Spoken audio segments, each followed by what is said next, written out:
Hey friends, I'm Jessica, and I want to know, have you ever experienced something that you'd rather not have happened? Things like being grounded all week, or forgetting your line in the school play, or canceling your birthday party. Those are all the worst. And I don't know about you, but I wouldn't want any of those things to happen. Now, if I had to guess, I think that another thing you may not want to happen is talking about sex and relationships at church. But you know what? I know that you can handle it. And this week, we're going to have some real talk about something I think is super important to remember. But before we get into our talk today, I want to ask a question. How many of you have expectations about dating? I want you to think about it for a second. Now, I'm not talking about the expectations you have for yourself. I'm talking about the kind that other people have for you.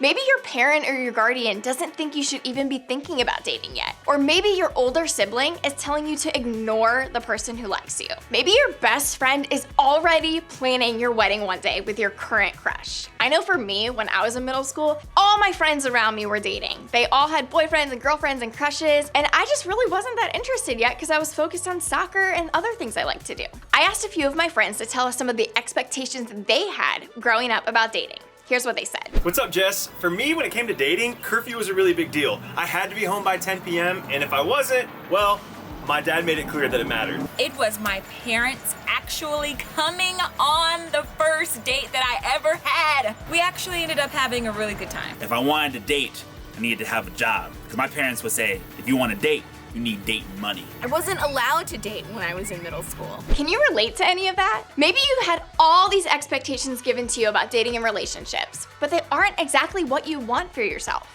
Or maybe you've never even thought about what you wanted when it comes to dating and relationships. That's okay too. What you need to know is these thoughts are normal.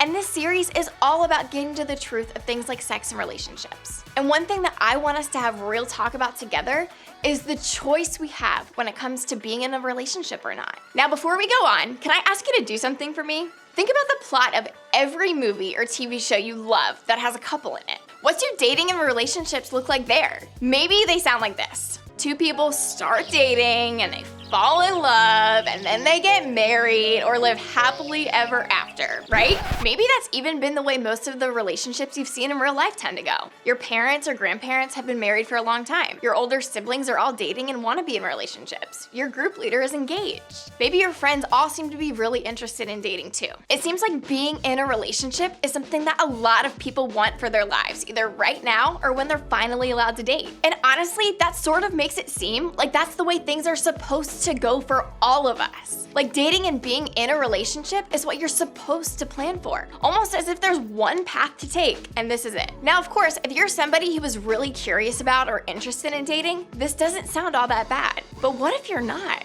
What if you don't really want to be dating? Or you're not sure what you want when it comes to relationships? Or you know that right now, and maybe even always, dating and relationships aren't something you want. Is it really an option to choose something else for your life? A lot of times it feels like the answer is no, doesn't it? Whether it's because of the rules or expectations put on us or just what we've seen around us, it's easy to think that when it comes to something like dating and relationships, there's really just one option. And if we don't choose that option, if we don't want to be in a relationship either now or as we get older, well, it can feel like somehow we're going to miss out. We may start to wonder, is it okay if I never date or get married? If I choose not to be in a relationship, will people think that something's wrong with me? Or what if nobody wants to be in a relationship with me? Is the entire point of life just to get married and have kids? Will God be disappointed if I don't do those things? Can God still use me for cool, amazing, incredible things if my life doesn't include dating and relationships? If you found yourself asking questions like these, then I'm so glad that you're here. Because not only is this a place where we can have real talk about stuff like this, it's also a place where we discover what's true about it. When it comes to pressures and expectations and choices we have about things like dating and relationships, here's what's true. If your path in dating and relationships doesn't look the way everyone seems to think it should, that's okay. In fact, I can guarantee you that if dating and relationships are never a major part of your life, you definitely do not have to wonder if you're missing out on big, amazing things. And how do I know that? Well, because of what Jesus said about this whole thing. And knowing Jesus changes everything, including the way we see relationships. If there's anybody who is not afraid to have real talk about anything, it's Jesus. When he was alive on earth, he made a point to tell people the truth about life and what God's best for us really looks like. And the good news for us is that the people who knew and followed Jesus then wrote down what they heard and saw so that we can read about it today. We're going to look at some things that a couple of Jesus' closest friends and followers recorded from his time on earth. And they're things that can help us shift our thinking when it comes to not only our relationship status, but the whole point of life. Before we get into it, let me set the scene for you. Jesus spent a lot of his time on earth teaching and preaching. He shared stories and lessons and messages to help people understand things about God and about life. One of Jesus' most famous sermons is known as the Sermon on the Mount. Now, this is just a fancy way of saying that Jesus delivered this particular message on, you guessed it, a mountain. And while the entire message is pretty cool, there's one part in particular that I think can help us understand what our focus in life should be. So let's take a look. You're here to be light, bringing out the God colors in the world. God is not a secret to be kept. We're going public with this, as public as a city on a hill. If I make you light bearers, you don't think I'm going to hide you under a bucket, do you? I'm putting you on a light stand. Now that I've put you there on a hilltop, on a light stand, shine. Keep open house. Be generous with your lives. By opening up to others, you'll prompt people to open up with God, this generous Father in heaven. Now, I love the way that Jesus put this. When we're following him, the one and only goal for our life is simple: to reflect who God is to the world all around us. To be a light that shines God's love. To live so boldly and brightly that nothing can hide it. Kind of like this. Whoa, that one's bright. Because when we make that our focus, people can't help but notice. It's like a light in the darkness. When we use our gifts and our passions and our whole lives to reflect God to the world around us, people will see it. They'll notice. And maybe it will lead them to turn their light on too and start following Jesus. See, that's the point.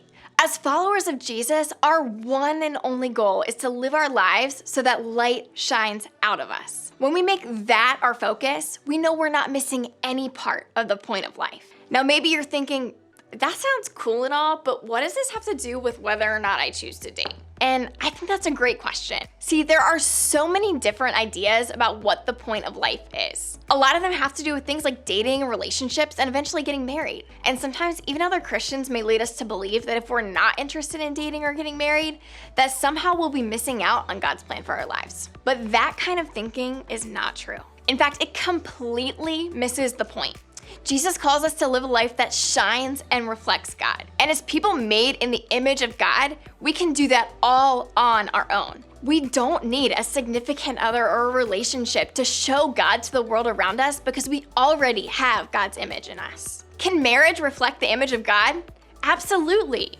Can a single person reflect the image of God? Absolutely. Are you missing anything if you choose to be single? No, not at all. Real talk. You can choose to be single.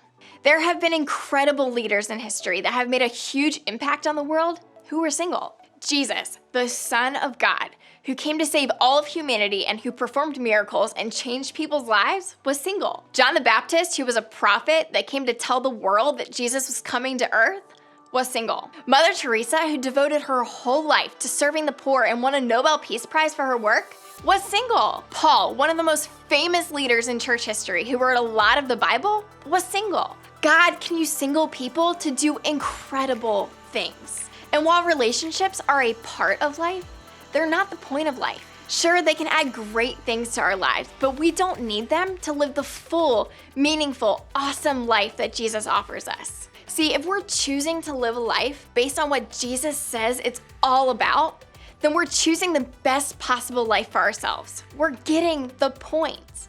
You can have people ask you on dates and people ask you to be their boyfriend or their girlfriend, and you can still choose to be single. Just because somebody likes you doesn't mean you need to be in a relationship with them. It's about what you want, not what they want from you.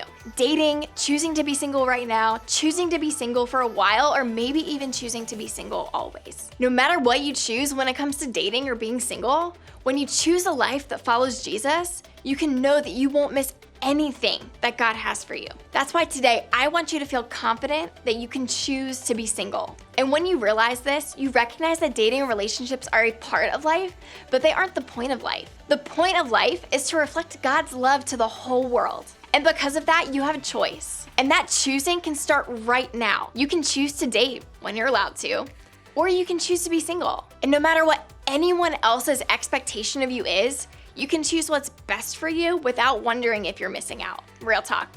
You can choose to be single. And we can experience the full, amazing, incredible life that Jesus came to give us, no matter what. We can reflect God to the whole world around us, whether we choose to date or choose to be single. And I don't know about you, but that kind of life sounds like something worth running toward. So as you run toward a life that reflects the love of God to the world, here are 3 things I want you to remember. First, you can choose to be single.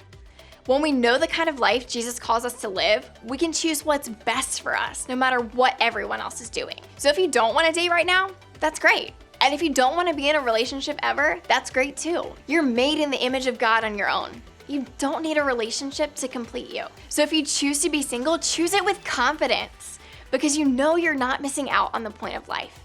You're choosing God's best for you as you go after the real point of life. Next, remember, you can have a better outlook if you choose to date. Maybe you aren't dating now, but you might want to one day. And when you do, remembering that relationships are just a part of life, not the point of life, it will help you have a better outlook on dating. Instead of seeing that other person as your whole life, you'll know that they're just a part of it.